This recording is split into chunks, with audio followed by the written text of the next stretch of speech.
माफ कीजिएगा समधन जी, आपने कभी बच्चे को जन्म नहीं दिया ना, इसलिए कैसे जान पाएंगी कि प्रिया को गर्भावस्था में क्या क्या परेशानियों का सामना करना पड़ सकता है। इसलिए मैं प्रिया को मायके ले जाने आई हूं। आभा जी ने अपनी बेटी की सास नीलिमा जी से कहा, मानती हूं कि मैंने किसी बच्चे को जन्म नहीं दिया, पर एक गर्भवती महिला का कैसे ख्याल रखते हैं मैं अच्छी तरह से जानती हूँ। मैं प्रिया का बहुत अच्छे से ध्यान रख रही हूँ।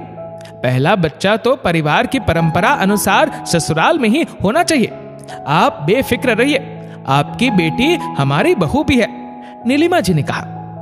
नीलिमा जी अपने आंसुओं को साड़ी के पल्लू से पोंछती हुई अपने कमरे में चली जाती है।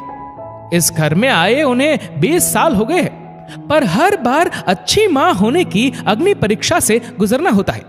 प्रिया के पति जतीन और ननद रिया काफी छोटे थे तभी उनकी मां गुजर गई थी। तब घर के बड़े बुजुर्गों की सहमति से जतीन के पिता अखिलेश जी ने नीलिमा जी से दूसरा ब्याह रचा लिया था। नीलिमा जी के भी सिर से माँ बाप का साया उठ चुका था।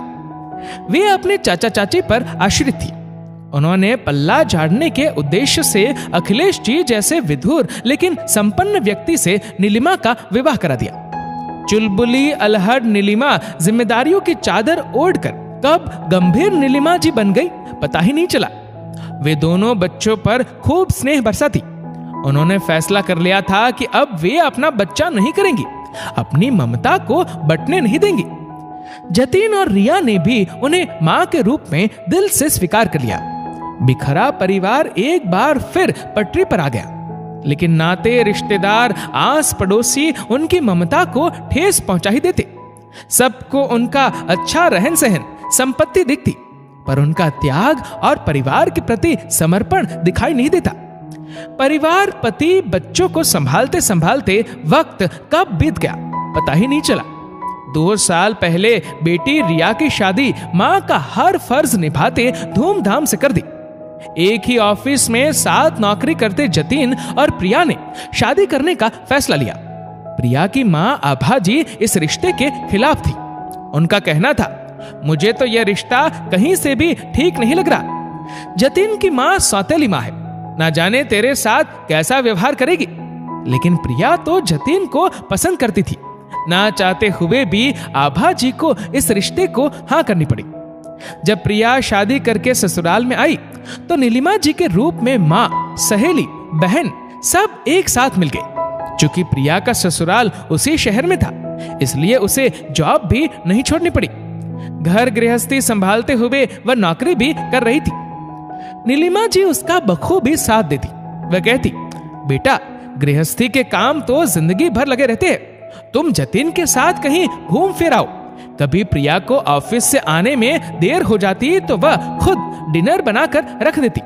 सॉरी माँ, मुझे देर हो गई इसलिए आपको डिनर बनाना पड़ा। प्रिया मुस्कुराते हुए कहती, बेटा तुम्हारे आने से पहले भी तो मैं अकेली ही सब कुछ करती थी, फिर तुम्हारी मदद के लिए खाना तो बना ही सकती हूँ। नीलिमा जी प्यार से कहती। जब प्रिया ने अपनी मां बनने की खुशखबरी सुनाई तो नीलिमा जी ने प्रिया की देखभाल में दिन रात एक कर दिया।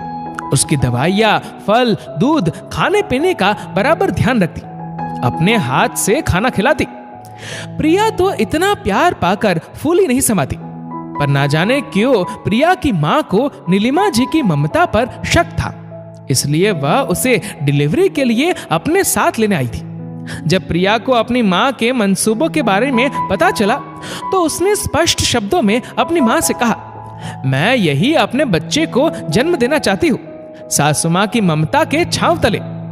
सौतेली सास के पीछे छुपी हुई एक मां को शायद आप नहीं समझेंगी, लेकिन मेरे और मेरे बच्चे के लिए उनसे बेहतर कोई नहीं हो सकता। उनकी ममता कहीं बट ना जाए, ये सोचकर उन्होंने अपना बच्चा नहीं किया। प्रिया की मां अपना सा मुंह लेकर चली जाती है। नियत समय पर प्रिया ने एक फूल सी बेटी को जन्म दिया। इस पीढ़ी का पहला बच्चा। सब खुशी से झूम उठे थे। दोस्तों, जरूरी नहीं है कि हर सौतेली मां बुरी हो, इसलिए किसी को भी जाने बिना उसके बारे में व्यर्थ की राय बनाना गलत है। दोस्तों, इस वीडियो को लेकर आपकी क्या राय है नीचे कमेंट करके जरूर बताएगा। और अगर आपको वीडियो अच्छा लगा हो तो इस वीडियो को लाइक करेगा, शेयर करेगा ज्यादा से ज्यादा लोगों तक। और ऐसी ही और भी इंस्पिरेशनल वीडियोस के लिए सब्सक्राइब करें हमारे यूट्यूब चैनल को और फेसबुक पर फॉलो करें हमारे पेज को। धन्यवाद।